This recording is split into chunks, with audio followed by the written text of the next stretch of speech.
Hey, Shane. You seen the Blair Witch Project? No. Well, have you seen Blair Witch? No. Well...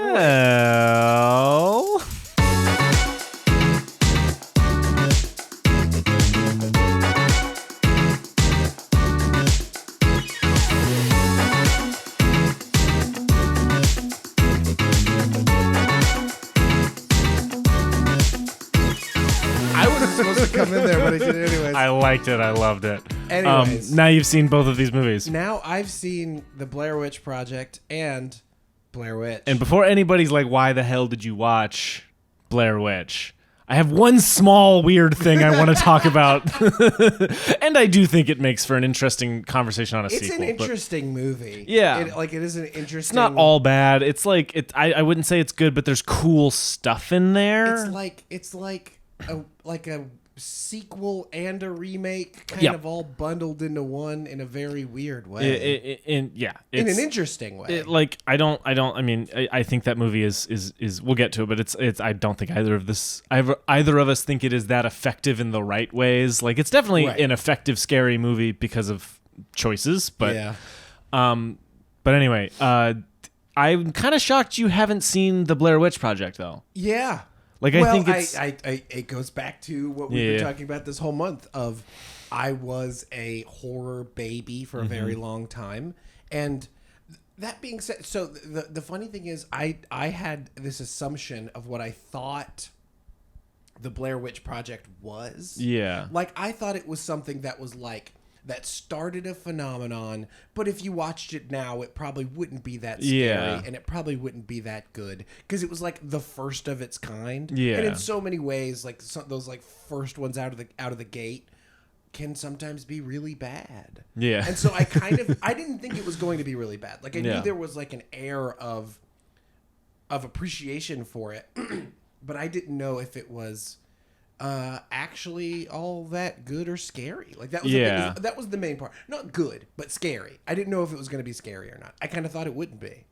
Yeah, and I understand that completely. I think the found footage genre of horror is very like for people and then very not for people. Like, for me, it's pretty effective. There's another movie called As Above, So Below. Yeah. That like freaks me out like so much. That one's really good. It's got issues, but it's like a very, I think, effective, scary movie. Yeah. But it's not. I've watched and shown movies like this to people. They're like, "Why did you think this was scary?" And I was like, "Well, because it freaked me out." All right, and I think Blair Witch, for me, I watched this not too long ago, like a year and a half ago or something, and didn't think it was that scary. I watched it alone in my parents' basement. Fascinating. And I knew everything that I knew the whole the ending. Spoilers for the movie from the 90s. Yeah, I also kind of knew parts of the ending. Like, I knew kind of like the last shot. Yeah. And so for me it was like this feeling of like watching it was more of an appreciation of like, wow, they really never tip their hand. No. They immerse so deeply, which we'll talk more about. But it was kind of like I was super impressed by that. I was impressed by the fact that I really enjoyed the movie. And then it kind of ended and I was like, all right, cool. And then I went on to watch the second one like the next day or something, maybe even that day. I can't remember. It was super quick. It was on Netflix. So I was just like, might as well. And thought that one had like this one interesting idea that I couldn't let go of. So the second one, is it... So there, I know there are sequels. I don't know. I know literally nothing about them. Is it a continuation of the story? Is it another found footage thing? Oh, I mean Blair Witch is the one I watched. Oh, yeah, I not thought the you were sequel. talking about like Blair Witch 2. No idea about any of those. Got it. Okay, just understood, Blair Witch. I mean, got it. If it's telling, the box set that I have is just Blair Witch and the Blair Witch Project. Yeah. Which we'll talk about that because it's kind of a fun release in a That's weird very way. fun release. So watching it the first time, I didn't think it was that scary. Watching it with you, I found it very scary. Yeah? Oh yeah. Interesting. It benefits from like having somebody with you who's tense. Yeah, like that movie scared the shit out of me. I was not expecting it to have the effect that it did on me. Yeah. Like it scared the shit out of me. It is like the very definition of a slow burn. Ooh. It is like painfully slow for a while, but then but man, does that make the like when it ramps up? Yeah, it ramps up hard. And I think it has this like, on top of all like the spooky stuff that happens and them finding things like that, it has the like innate thing of being lost. Like that's what that movie, the real fear of that movie is like being lost in the woods. And so you're like all over it. Even if this was just a movie about people who went out and just got lost in the woods, it would still be pretty freaky. Very scary, And I think that is like very helpful for it. Yeah. My reaction after watching was like, man, I want to go dick around in the woods. Like I have never disagreed with you more than that moment. I cannot imagine seeing this and being like, let's go look at some trees. Like, no thanks. Yeah. Ooh, boy howdy, would I love to see some twigs right now. No thanks. Dude, I get that way sometimes with I have one of two reactions to horror movies, even if I don't find them that scary. I'll latch onto an idea, like I'll be peeing at 2 a.m. or something, right? And I'll like can't get the image of something out of my head from whatever recent movie I've watched. Like I can just picture it, and I'm like, damn it, now I'm freaked out, right? Yeah. Or I'm like, wouldn't it be fun to go like explore a cave or go in the wood? Like I go one of two ways, and like pretty much all the ones I watch. The thing that I think of during these movies isn't like, it's like, boy howdy, would that be fun to make? You know what I mean? Oh yeah. Like there's pieces of this that I'm like, oh man, I bet this was like fun. You know what I mean? In like a lot of ways, because it's like, it's just you camping with your buds. And then out of nowhere, y'all get to scream. Yeah. Like, you get to run around and scream like wild people. Yes. That is very accurate. I have never been interested in making a found footage movie, but this movie does make you want to do it, right? Like it makes you it makes it seem cool. Like, to try to test the edges of it, see what you can do with it if in any way, shape, or form interesting. Yeah. You know? And I mean, it's also important to note that this movie is, like you mentioned briefly, when we kind of talked about how they never tipped their hand. This was different to watch today than it is back then. Back then, people so thoroughly believed that this was real. I know. Like, because it came out in this era where like the actors did not do press. No one really knows who these actors are, right?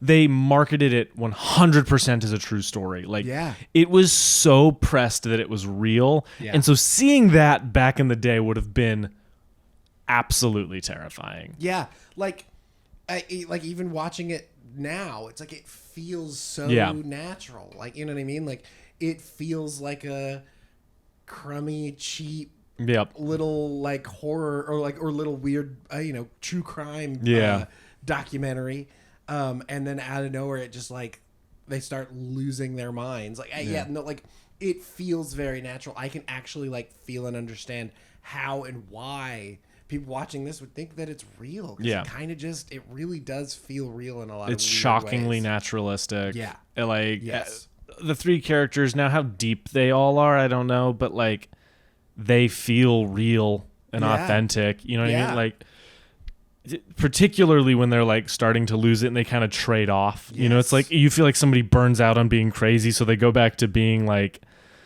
okay, we got to stick together. It's like they're and that shouldn't work. Like in a non like mockumentary style movie, I don't think that would work. I think I'd be like, why is everyone flip-flopping? But in this format, it feels more natural and real. I kind of, look, if it was a short experience that these people were having, if it was only just over like a few hours or like a day, I would agree with you. Yeah. The fact that it's over like days, if not like a couple weeks even, like that feels kind of natural, that they would kind of like flip-flop, that like, somebody kind of springs back a tiny bit, and like, or that somebody starts to finally crumble so the other person kind of feels that empathy and bring them back up. Like I liked that. Like that feels natural to me, that like people would have that kind of ebb and flow. Yeah, and that's what I'm saying is like for this movie it works. Like I wouldn't feel like it would work because I feel like that would go against the idea of a character arc, like a descent into madness arc. You know what I mean? Like a movie like Cloverfield or something like that. Yes, that's ostensibly like a single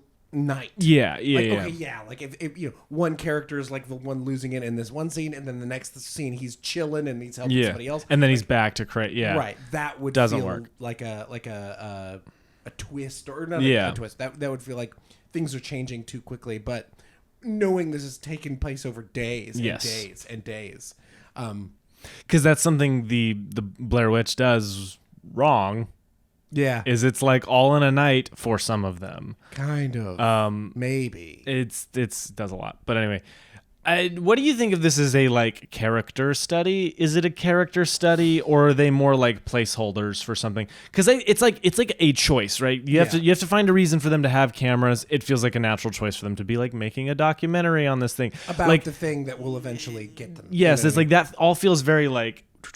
But they don't. I could see this movie plopping in like deep characters, and they kind of don't. Like you feel empathy for them at times, and then other times you're like, you don't know what you're doing, and you're gonna get these people killed, aren't you? Yeah. Like, which is a good roller coaster to go on. Yeah.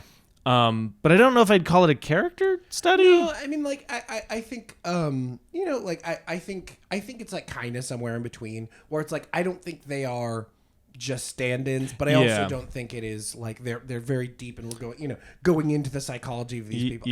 I think it's somewhere in between the two, because like we get to know a little bit about these people, but like not too deeply. Yeah, I mean, like one character mentions he has a girlfriend, and that's kind of all you really know. But other than he's a film guy, and he knows that he's the camera guy. He knows how to use the 16. You know what I mean? Like.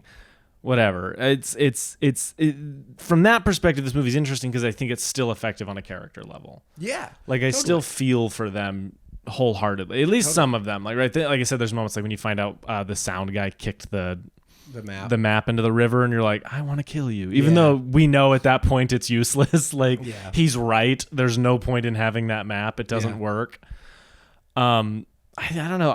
This one is interesting. Yeah. And it's weird to say, like, I would not have thought this would be scarier with someone. Yeah, like to hear you didn't mention that until now, and so I'm fascinated by that. Like that is incredibly interesting to me. Because I think for the first like 15 minutes, I was like, oh man, I was worried it was going to kind of end up being a little bit like Elm Street, where you're like, I appreciate this, but I don't know if it's working. Yeah, and then we kind of, I don't know why we like stopped for a second, or we were changing the volume, and you're like, I'm so freaked out right now.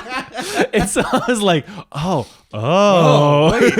wait, it does work. And then like that. Noises would go on in the house, and I'm like, God, literally, no, like, yes, very much so. So there is like that. I think it's like an energy thing, right? It's like the same reason watching stuff in a theater will always give you a like better experience should the crowd be good. Right. Yeah, no, I completely agree. I think having another person in the room to feed off of. You know what I mean? That being said, I also do think there are worlds where that could be reversed, where it's like if somebody isn't taking the movie seriously, then it can ruin the whole movie. My brother talks about that. He's like, we need a scary movie to watch, him and his one of our group friends. So I'll give them a movie, and he'll watch it, and they'll be like, it wasn't that scary. He's like, were your friends talking the whole time? And he's like, yeah. And I was like, there's your reason. It will not be scary. Yeah. Like Barbarian, I told you I watched Barbarian in the theater with one other dude. Yeah. Sitting on the other like row, like down the same row from me. And he was like this big buff dude. Yeah. And he was so fucking scared the whole movie. But it worked for me. Like he was like verbal. He's like, no, don't do that. Right. But it freaked me out too. Oh, totally. It was one other dude in a theater. Yeah. And then when we went and saw it at Alamo in a packed crowd, we were both like, I hate everything. Like, yeah. So I'd be curious to watch Blair Witch with a group of people today. Like, I'm so kind of surprised this isn't one that pops back up in theaters more often. Yeah, no, I agree. Because the other thing we learned is it has a shockingly low Letterboxd rating. Right. For like one of the most famous movies ever. It is, again, it created a genre. Yeah. Or like, maybe not created, but it like definitely like, I think there are found footage movies that predate it in some way, shape, or form. But it like propelled the genre. Yes, you know what I mean? It brought it to the forefront in a way that like very few movies do. You know what I mean? Like it really like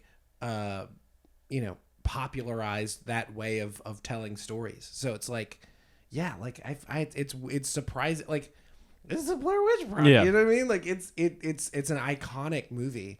So yeah, it is, I completely agree that it's surprising that it's not more. Yeah. More again, I'm sure that comes down to that, like, not everyone's into horror, so it's already kind of a niche thing, and then it becomes more niche as being a type of horror that not everyone's into. I think there's a world where like the artifice of the not a documentary where they're shooting, maybe those things are enough to take people out. Yeah. You know what I mean? Like, I don't know, like. But in a world with like The Office and Parks and Rec, and you YouTube. would. I was saying I would feel like people would have gotten past that. You know what I mean? Yeah. And come back and found this. And I don't know. Maybe people just don't think it's that scary. Maybe it's just kind of a. It fucking worked for me. Yeah, man. yeah. Dude, the minute they go to bed and they could hear him screaming in the forest, that was the part where I was like, this movie's fucked. Like, dude, as soon as they find the house, I'm like, nope. Yeah. I was like, nope. All right, okay. Yeah. I'm literally kind of getting goosebumps just thinking about it. I know. And the most important thing to know about this is you see nothing in this movie. No. Like, there is no goblin or ghost out there. No. The most you see, like, one of the scariest parts to me is when they're running from the tent at night. She's like, what is that? What? Yeah. Like, you feel like there's something chasing, but they don't like pan and you see a glimpse of something. You just see her running. Yeah. And it's like, you see like the things the Blair Witch is leaving, and you see the bloody teeth inside the like rabbit. Like, you see those things, but there's nothing like overtly supernatural. Everything in this movie you could essentially chop up to they got lost in the woods and people were running around messing with them. Yeah. Like, you could read it that way. Right. And then they just lose it once they're in the house. Yeah. There's a fan theory that, not a fan theory, a theory that they were going out of the woods to kill her. Oh. Like the two guys were. Interesting. Yeah, and then they got lost, and so they didn't. Right. And I haven't read up on that. I just know that's a thing that people think. So interesting. I do I'd think be it's interested to know how or why. Or yeah. Interesting. Question. Do you think that just by entering that forest they were doomed to have this happen? Or do you think there was a moment where they did the thing they weren't supposed to do? I'm specifically thinking of like two moments. A, when one of them accidentally kicks over one of the graves, one of the little stone piles. Or two, when all the little... all the shapes, all the twig. Yeah, effigy. I don't know. No, I think that's pretty accurate. All of those like show up in the trees and they're like touching them and stuff. Yeah. Like, what do you think? What are your thoughts? I think I've never actually considered this. This is a great question. For me, I guess innately, I just read it as soon as they went looking, right? Yeah. Like it was because you have to imagine nobody really goes out in the woods. There's part of me that likes the idea of when they cross that first stream on the log. Yeah. Where it like feels like they're crossing into its territory. Right. It's like the first barrier, and then once past it. But there's nothing to really indicate that. Right. It probably is that when they knock over the first thing, or when they get to the where they found the bodies in the legend, right? Where they get there and she starts narrating again. And once they've gotten to like the sacred ground or whatever, maybe that's it. I mean, because like that stuff is like marked on a map. You know what I mean? Yeah. So it's like other people have been here. Yeah. It's whether or not they like defiled the grave. Yeah. Or like if, like part of me is like, I kind of like the idea of like the first thing was the thing that set off whatever the presence of the witch or whatever. And then like them touching... Like that was the thing. I was like, okay, you're doomed. Yeah, you're fucked. It's like taking from the whatever, you know what I mean? The cursed item or what? It's the scene in Cabin in the Woods. They have to choose it themselves. Yes, right. Yes, like exactly. that horror trope of like it has to be their choice. They have to be punished for something. Exactly. There we go. We're discovering we're things. We're learning. Yes. We're theory crafting. Horror. Hey, look, we forget you're graduating horror high school today. Oh my god! I should have gotten you something. I should have brought my cap and gown diploma or something. Right? See, do I have anything I can hand you? Shit. Yeah, no, I like we said, like this movie was way more effective than I thought it would be. Yeah. I mean, especially like I think there's a lot of either the first one out of the gate or even just older things that just like haven't aged super well, especially when we're talking about things like, stuff that's shot on DV cam. Yeah. And like sometimes those things just like don't age super well, but I just found that to help. Yeah. You know what I mean? To make it feel more natural and real and scary. Yeah. Again, it fucking puts you in it, right? And such a like never tipping the hand, never showing their, because there's parts where you feel like when he's got the camera and he's like, I see why you like this thing so much. It's not quite reality. It's like that feels like a line, But also at that point, I feel like that's something somebody would be saying to like get under fucking, someone's skin. Yeah, like it works. I like that. I know, I love it, but it feels like a line in a movie. You know what I mean? 100%. But it works. Like it's crazy. Sorry, you had a thought. What were you gonna say? I was gonna ask. So you mentioned some of the other found footage stuff that you had seen either before or since. What was your experience with found footage before seeing this? Ooh, interesting. Before, like the big one that I'm thinking of is, like I said, As Above, So Below, Gotcha. which is a movie about Spelunking, searching for the Philosopher's Stone, to get immortal life, and it takes them through essentially Dante's Inferno. Oh, sick! That sounds sick as hell, dude. Is it scary? Yes, I bet that one would be super effective on you. Yeah, fuck that. There is something that scared me so bad. I was like awake for a couple nights thinking about it, and then I was like, I just need to face it. And so I looked up an image of it, and I was like, I didn't even notice that part of it. Fuck! I was so mad. So that was that one. I mean, then I've seen like comedies and stuff. Like funny. Okay, I have seen. I'm trying to think of other TV shows. Supernatural does this. Supernatural is a Ghost Facers episode where this like group of paranormal, like think like BuzzFeed Unsolved kind of stuff. Like they're going in and trying to solve the thing, and then it's a real haunted house, and Sam and Dean Winchester are there. That's really it's fun. such a good episode of TV. It's so funny, and again, commits so hard to that aesthetic. And is like scary, like genuinely scary. Then there's an episode of Psych, which Psych is like one of my favorite shows ever, if not like my favorite show ever. It's the one. It's my version of The Office, where like when I need to just put something on, it's Psych. But there's an episode that is very like Blair Witch inspired, where they're going through the woods, and they're like, it's really funny. So I'd seen like things like that. I'd seen a lot of parodies of this. I had seen As Above, So Below. And then I watched the two Blair Witches. I feel like I've seen another one recently. Oh, I watched VHS. Yeah.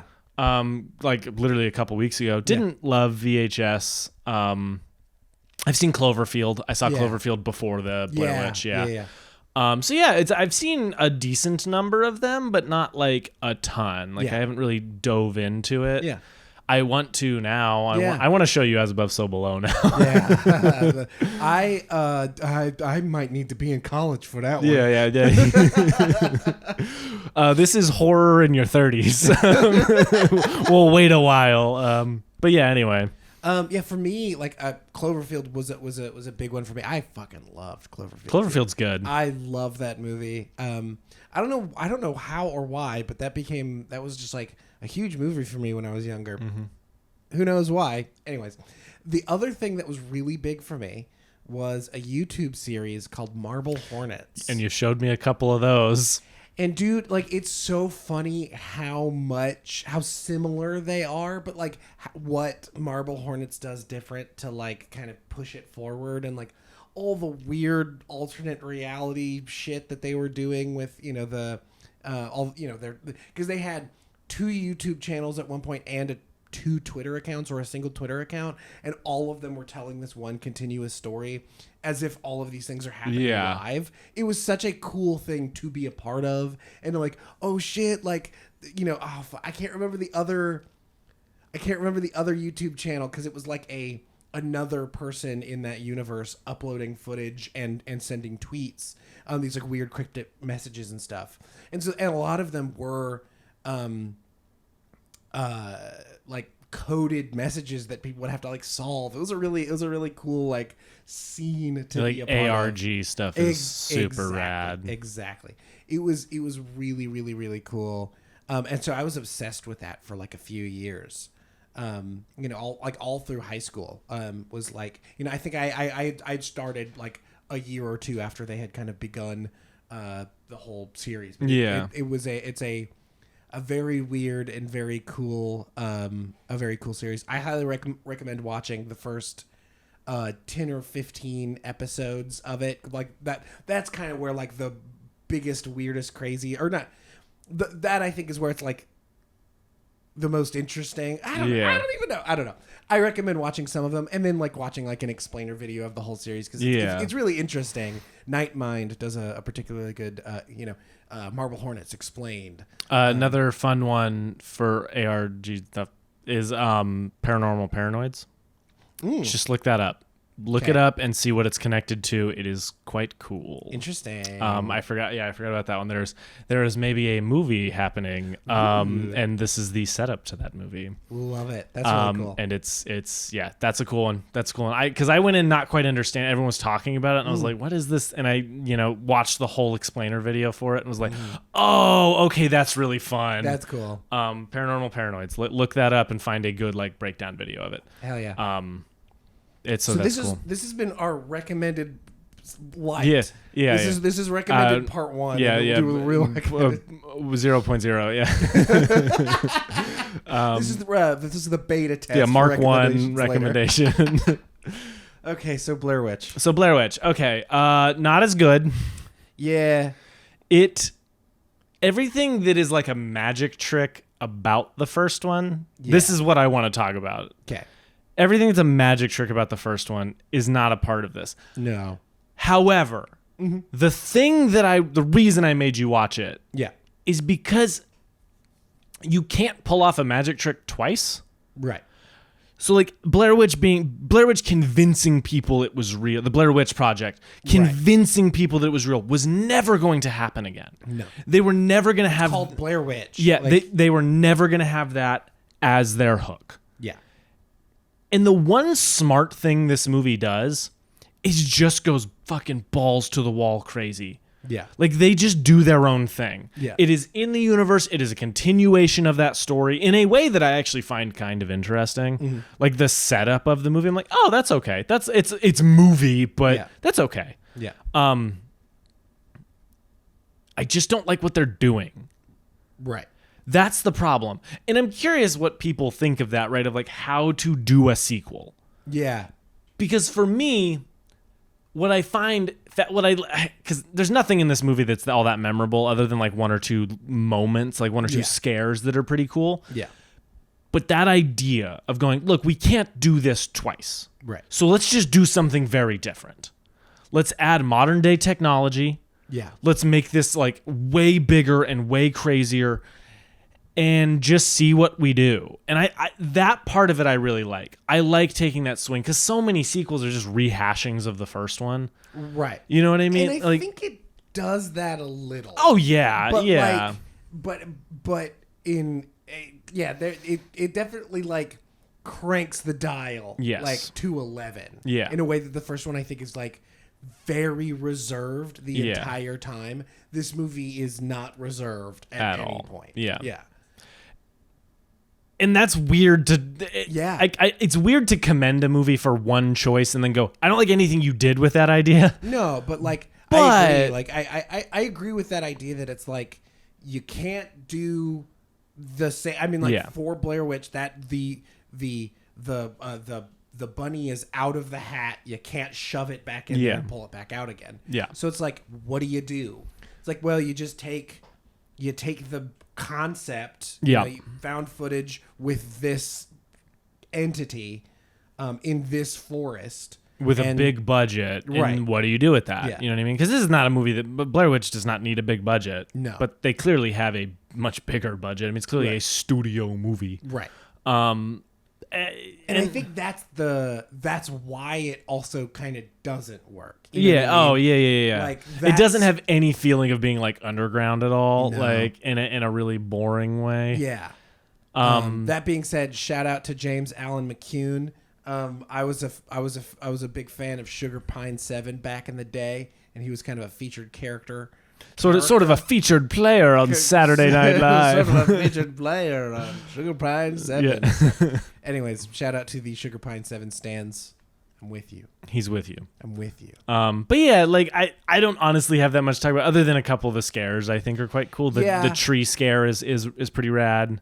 The tree where she's climbing the tree and the hand just grabs her and she falls. See, I thought they were doing one thing with it and they did something very different. The whole tunnel thing where she's having to crawl through the tunnel. Yeah. Like is horrifying to me. I mean, the moment that I actually liked and I thought was really cool is where she grabs the like figure and snaps it, and the girl snaps in half. Yeah, that part I was like, what the fuck just happened? I liked that. I thought that was cool. Well, it's super surprising. There's that, and they vaguely imply that this movie has some time travel element. Yeah, where like at the beginning she's like, I think that's my sister, but that shot is later in the movie when she's going through, which is I think that does the movie a disservice. Where it's like again. Weird. Like, I don't know if they were trying to spawn some franchise or something. I do appreciate that no one makes it out. This movie doesn't do a happy ending. No. Like, I'll appreciate that. I really thought they were going to. Yeah, no, they come close and then they find a way where you're like, okay, cool. Yeah. I liked that. Because the other part of this is, even if you made it out of that house, what were you going to do about the woods you can't escape, right? Like, which and you don't think. Infinite night that you're stuck in. Yeah, which is another element. Yeah, it was like, it did a couple of things like, that like added several pieces to the original. Yeah. It's like, see, that's why I'm like, it's like kind of a sequel in the way that like it is directly related to the things of the event, the events of the first movie, but it's like kind of a remake because it changes a bunch of them. Yeah. And the other thing that like annoyed me. Okay, so I think there were two things that like actually frustrated me about the movie. One is like all the jump scares, all of the like really cheap, like loud. Bah, like that kind of stuff. The camera glitching and cutting. Hated that. Yeah. Hated that. It's just, all it does is elicit an auditory response, and you just kind of shake. I can't what I mean? Help but have a physical reaction to that because of. It's not scary. It's just effective. Right. It's that. It's the intuit what I'm thinking. No clue. Director Psycho. Alfred Hitchcock? The Alfred Hitchcock quote about the bomb. It's like, if you know the bomb is there, you have all that time to be tense about the bomb that's about to go off, and you don't know when it's going to go off, and then it goes off in a bit. There is no fear of the bang, only the build up to it. Yeah, but there is a reaction to the bang. There's no fear of the bang, but there's a reaction to it. So my body has a physical jump, but that's not It's like it's not scary, but I did get scared. You know what I mean? But it wasn't by the thing on screen. It was by the fact that a big sound and a big light happened. Yeah. And then the other thing was like, I really liked the setup of that's my sister. Like, he sees the video and he's like, I think that's my sister.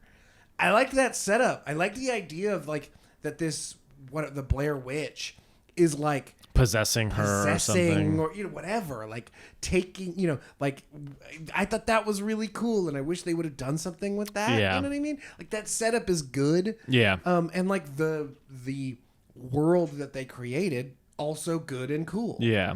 And then the other thing that frustrated me was like, that they're like sitting down, it's like, so you think this stuff like actually happened?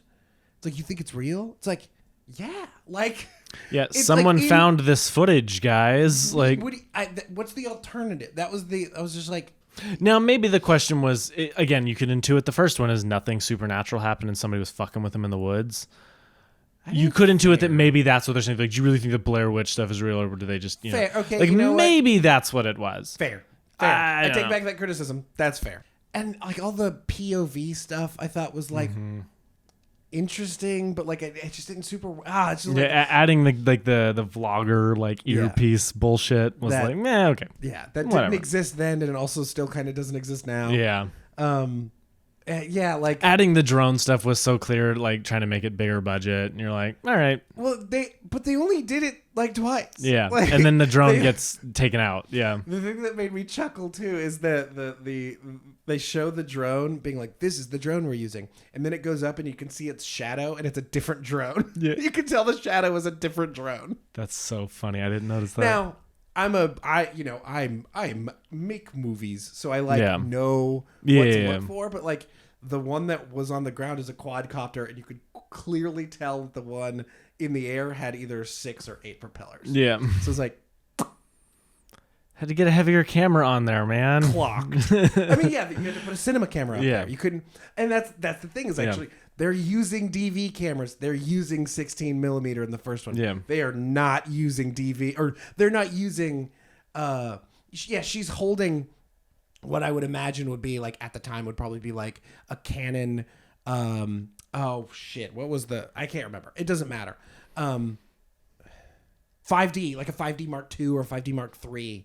And she's holding, doing the footage. I was like, it cuts to the footage. I was like, that is not a 5D Mark III. Yeah. That is not a 5D Mark III. That being said, like, I don't know, like, stuff like that, where it's just like, why did y'all have, like, I have always been a big proponent of, like, if you're shooting, if the thing that you're shooting is supposed to be on a cell phone, just shoot it on a cell phone. Yeah. Why do you have to use a cinema camera? It doesn't look like a cinema camera. Yeah. It looks make it look like a phone. Yeah. It doesn't look like a phone. Make it look like a phone. And you know what's really good at looking like a phone? A phone. Phones. Yeah.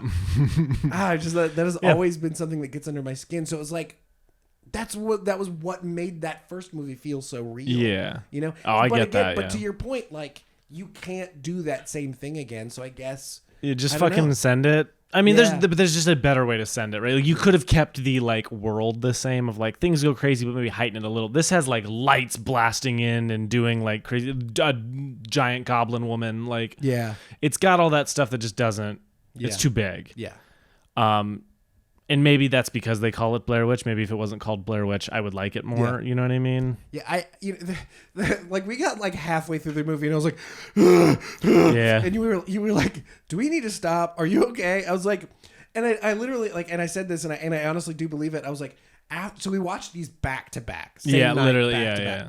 I legitimately don't think I would have had such like a physical reaction to the second one had I not been so tense from the first one.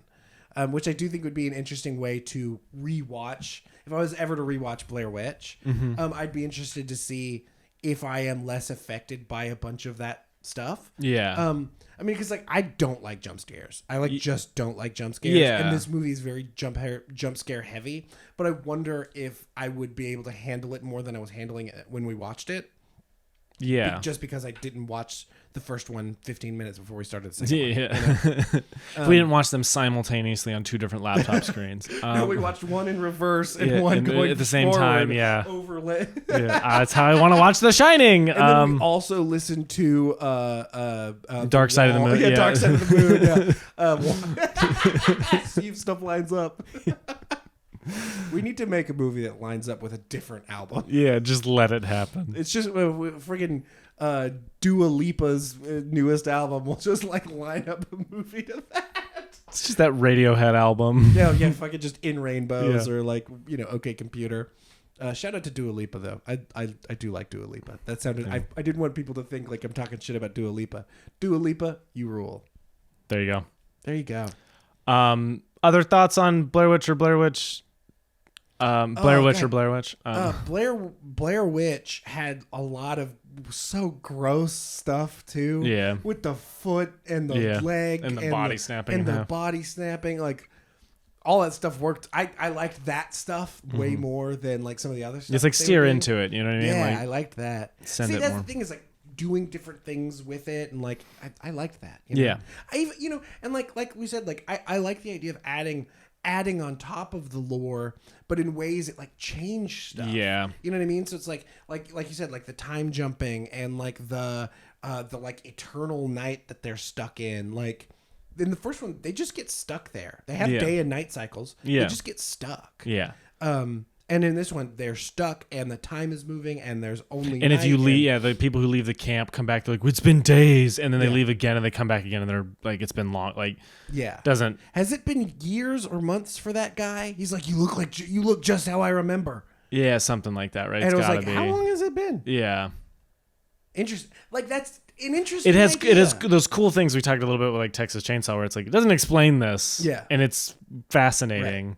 See, but like. Look, you could even explain it in universe, of those, if you separate from each other, different things can happen to you.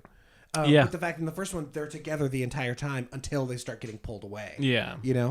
So it's like you could make that argument, but then there's like all the other stuff where it's like, how does that, who knows? We slept for 14 hours. How is it 2:00? Like, that kind of stuff.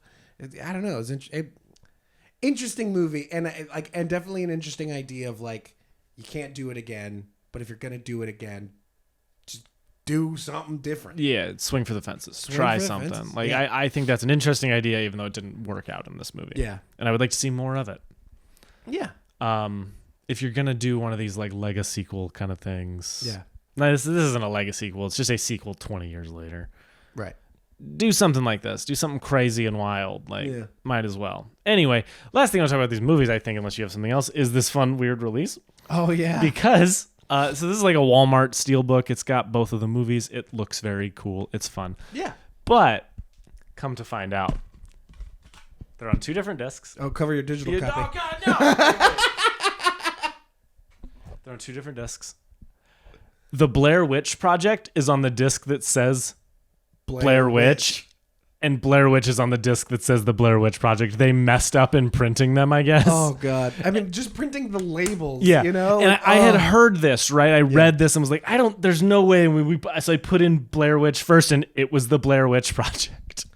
How do you mess that up? How do you mess that up? How do you that is such a QC thing. Like, somebody should have caught that in the fact. But at the same time, that's a lot of discs. It's a lot of discs, baby. Yeah. That being said, it's not the disc that's expensive about this stuff. No, you know what I mean? but it's fun that I now have this in there. I can always cool. be like, this is a weird one. It's a misprint or whatever. I feel like that will be a collector's item in the future. I hope it happens with records. Records that have misprints go up crazy. We'll see about this one. But any mistake that goes out into the public for a short period of time, if it is in any way collectible at any time, it then becomes a huge collector's item. So we'll see. Yeah, this is where I make my $50. Yeah. Anyway, any other thoughts on this before we jump into a B segment? No, not particularly on Blair Witch, but the Blair Witch Project, man, I was so surprised. It's good.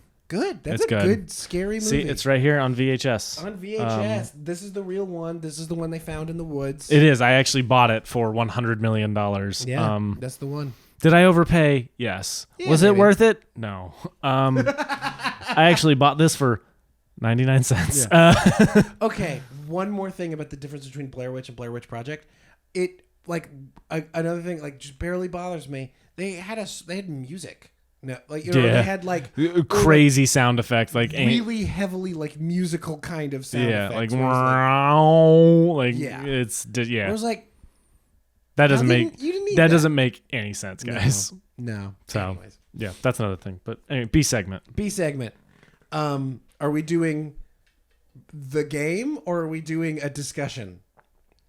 Because Spencer, I have a game, and then Spencer brought up a discussion that I think would be interesting. Let's do the discussion, see how long it takes us. Okay. And we can decide. I brought up before we started, I was like, hey, which of these movies we've watched for the Spooktacular do you think you could survive? So the movies are Psycho, A Nightmare on Elm Street, The Texas Chainsaw Massacre, Blair Witch, or The Blair Witch Project. Which are you surviving? Which do you think you would die the fastest in? Oh, die the fastest? Okay, well, all right. Okay. I think, there's 2 different kind of different ways to answer this question, because the Blair Witch Project takes days for them to die. So it's but I also think that Blair Witch Project, you are assuredly going to die. Yeah, that's true. So, you know what I mean? There's no surviving it. Yeah. There's no surviving Blair Witch Project or Blair Witch. Literally no one survives either of those movies. But so fastest, I think, it would have to be Texas Chainsaw Massacre, right? But I also think I'm more likely to survive Texas Chainsaw Massacre than Blair Witch. Yeah. You know what I mean? So if we eliminate Blair Witch, because you're right, I think it's certain death. Yeah. You're saying you die fastest in Texas Chainsaw? Because again, are we talking about if the question is what I'm the most likely to survive? Mm-hmm. I think the most likely to survive is the Texas Chainsaw Massacre. Yeah, because you're not dumb enough to go in that house. I'm not dumb enough to go in that fucking house. Yeah. Right? Yeah, that's kind of where I'm at in terms of I'd get to the thing where he's like, no, y'all should keep on driving. I'd be like, thanks, creepy dude. And I would keep on driving. Yeah.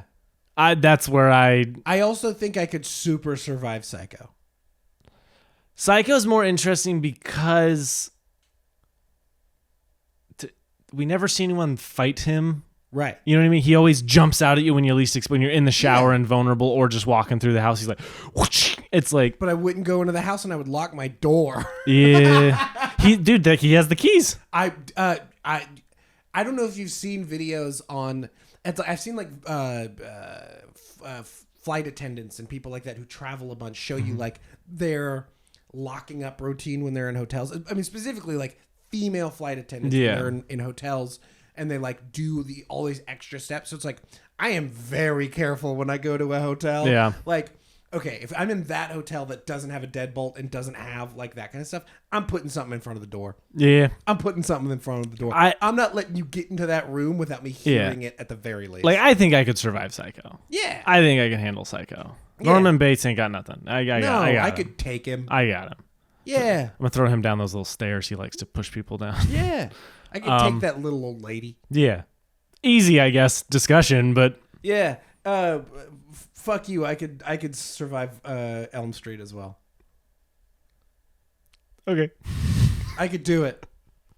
I'm not a cognizant enough dreamer. Like I'm along for the ride in my dreams. I don't dream, so I'm good. Yeah. This guy doesn't remember his dreams ever. Yeah. Cause I'm living my dreams, baby. I'm in them right now. Shit. Good one. Good best joke of the night, I think. Yeah. Me saying that for you. Anyway, okay. Well, then Psycho. I think it both of us agree. I think Texas Chainsaw. Okay, well, here's the thing. The actual truth is Texas Chainsaw Massacre is the easiest to survive. Okay, no. Let's rephrase this. Okay. Let's say you have to get to the inciting incident of not the inciting. They're on the hunt. They're on the hunt. You're dropped in the middle of this. You can. So I am in the woods. Mm-hmm. I can hear Freddy's claws. Yep. You hear the chainsaw. You know what I mean? I still think Psycho's probably the easiest to survive because it's one dude with a knife. Yeah. If I'm dropped into it and I know he's out there, I can find something to defend myself. It's like I am from Texas. Mm-hmm. I have seen these people. Yeah. I've been to these places. Yeah. So it's like I feel like my head's on a swivel enough for Texas Chainsaw Massacre. He's so big. If he gets his hands on you at all, it's over. Like I'm a big fella too. You could cut off a lot of my flesh. Yeah, but that dude's like 6'8", and I got a lot of belly to cut before we even start making a dent. I feel like if a chainsaw got shoved in your face. Okay, face maybe. And there's multiple of them. There is multiple of them, but they're all a bunch of freaky little weirdos. Yeah. Like I feel like the only one is an actual threat is Leatherface. Yeah. All the rest of them's like one punch. Nah, Grandpa's got it. Grandpa can get you. Oh yeah, Grandpa suck and fuck or whatever. Yeah. That guy. Gross. He's gonna get you. Yeah, gross. He'll suck the life out of you. He's gonna try because that was that was his thing. Yeah. Then the literally the least likely is Blair Witch because like the minute you enter, you're dead. You're just gone. Yeah. There's nobody's done it yet. Yeah. I'd like to see somebody go 12 rounds with the witch. The entity. With the force. Yeah. With the police. With Qui-Gon Jinn. Rip in peace. Yeah. Oh man. Okay. Well, then we've decided that it is. Because I kind of agree. Texas Chainsaw. If I get outside, they're not catching me. I'm faster than he is, and I think I could take the other two. I'm trying to decide if I think I could handle Elm Street. Like if I was. I think the second some weird goblin shit pops out at you, you're like, well, fuck. Yeah. Part of me likes the idea that I would just like accept death and just be like, you got me, man. You got me. All right.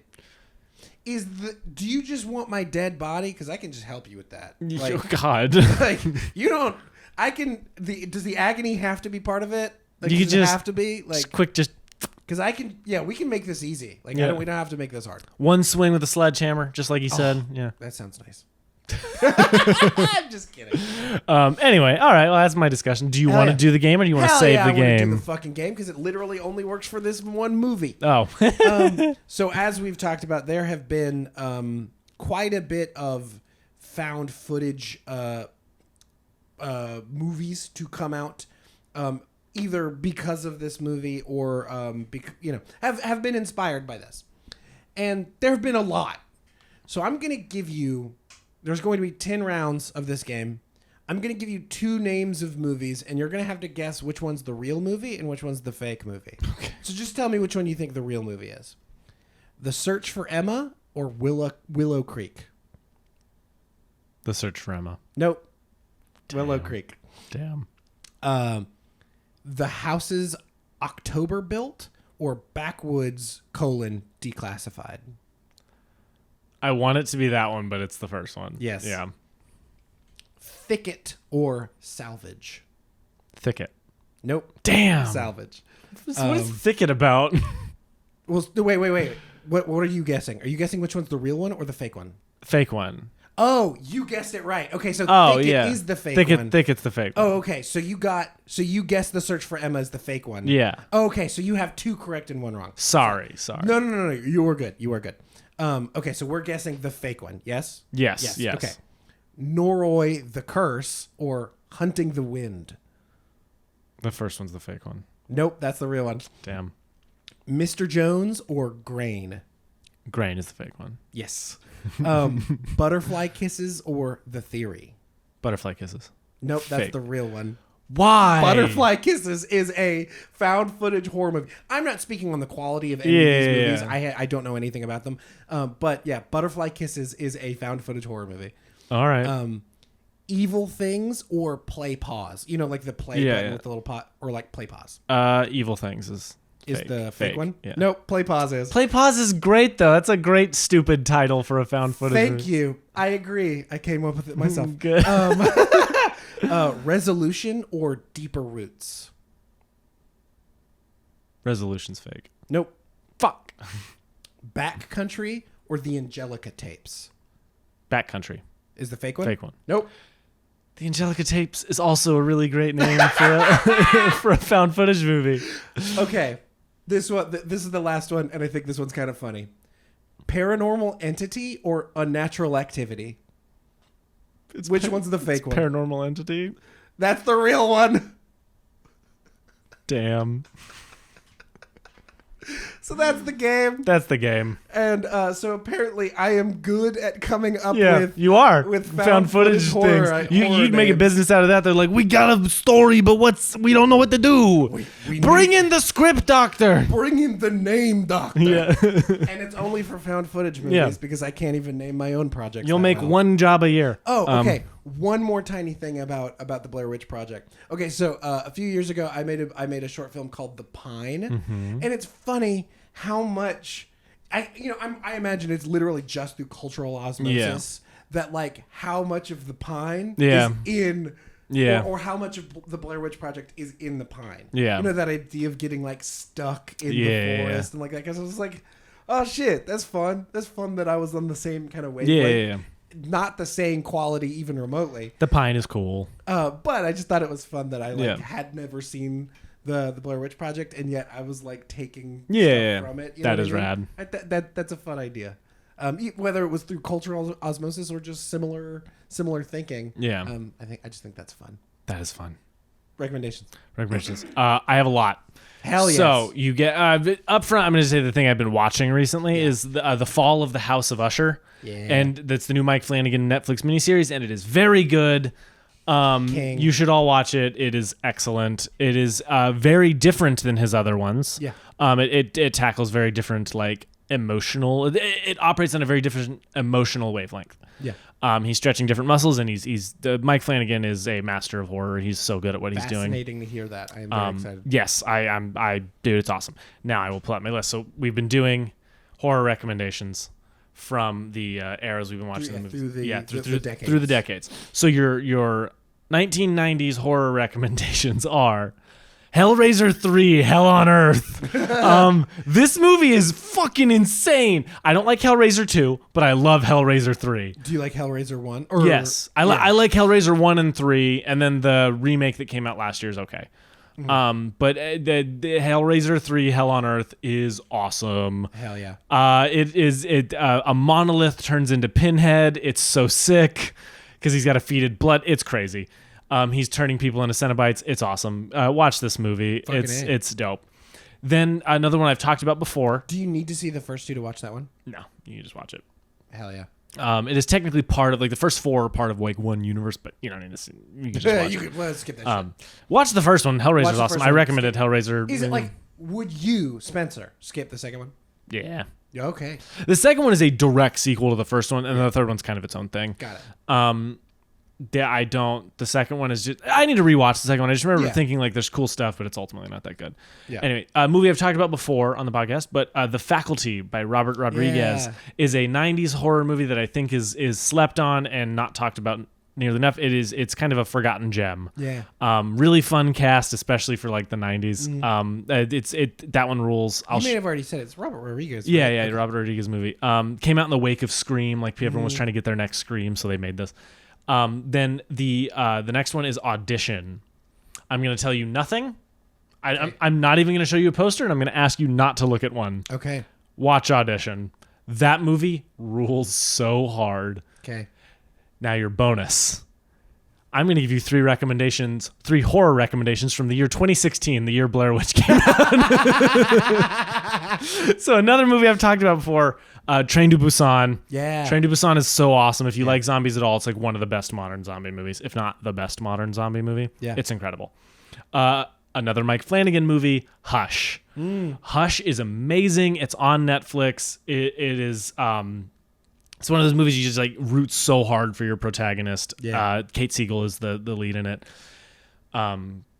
Kate Siegel. Oh, Kate Siegel. I know. Mike Flanagan's wife. My brain. Fun thing about this movie, in the movie, her character is an author, and the book she wrote that her like friend is talking to her about is Midnight Mass.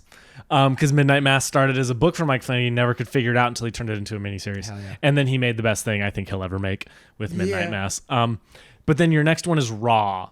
Raw is a movie about cannibalism, and it is disgusting and awesome. That was Breck and I's third date. Hell yeah. So Raw is really good. You should check that one. Those are my recommendations.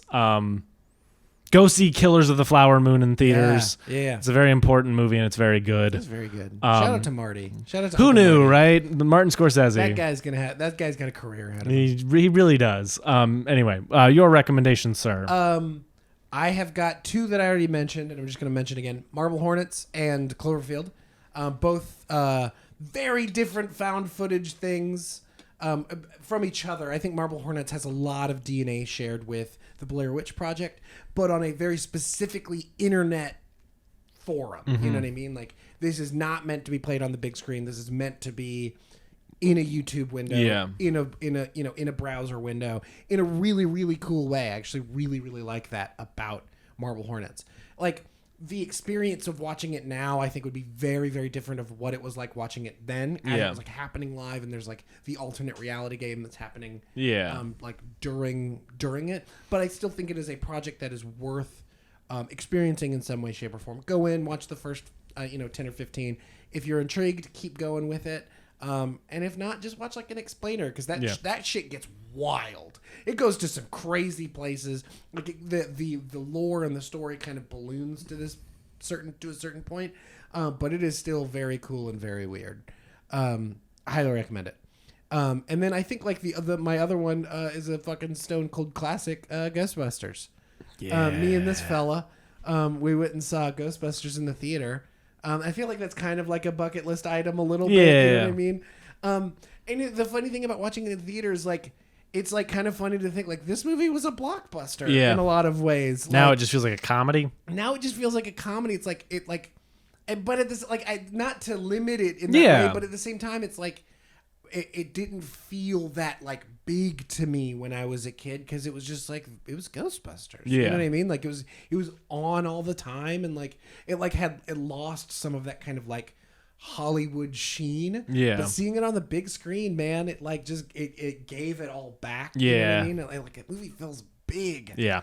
In a lot of very really cool ways. So go watch Spencer's 40 movies or my 3. It's the end of the Spooktacular. I gotta give you something. I'll say this. I think all of Marble Hornets put together the runtime might be longer than everything we've talked about combined. Well, there we go. See? Yeah, like by the end, these videos are like 20 minutes long, and there's like 200 entries in there. It is very long. Yeah. But it's wild. I was going to say, it sounds cool, though. Yeah. It is cool. It is cool. So that's the Spooktacular. Do you feel good? You feel... I feel like I have graduated. Yeah. I feel like but now it's time for, my undergrad. Maybe like community college. Yeah. Yeah. And then we can go to... Throw you a little Friday the 13th. Yeah. We'll throw you a little Child's Play. I'm very excited for more. I'm very excited. Like for Friday the 13th and for a bunch of the ones that I've missed or that I was just too afraid to watch. The Halloween and... Oh, the other found footage movie I watched when I was young, Paranormal Activity 2. Yeah. I've seen Paranormal Activity. I've seen the first one. I saw Paranormal Activity 2 in the theater. Weird, right? Well, a girl that I liked wanted to go see it, and so I went and saw it, and I hated every second of it. There you go. I've heard Paranormal Activity 3 is quite good. Oh, not to say that Paranormal Activity 2 is bad. I was just a baby when I Yeah. was in high school, and I did not... And that was another very jump scare heavy franchise, or at least movie. I can't speak for the whole franchise, but that movie was very jump scare heavy. Yeah. In a way that I was not here for. Well, there you go. There you go. But that's the Spooktacular, everyone. I feel spectacularly spooked. Oh, good. That was the goal. I can die now. Ah! Just collapse. So like you got a crazy list of things to watch. Yeah. So you should go out and do that, or don't. I don't know. Live your life.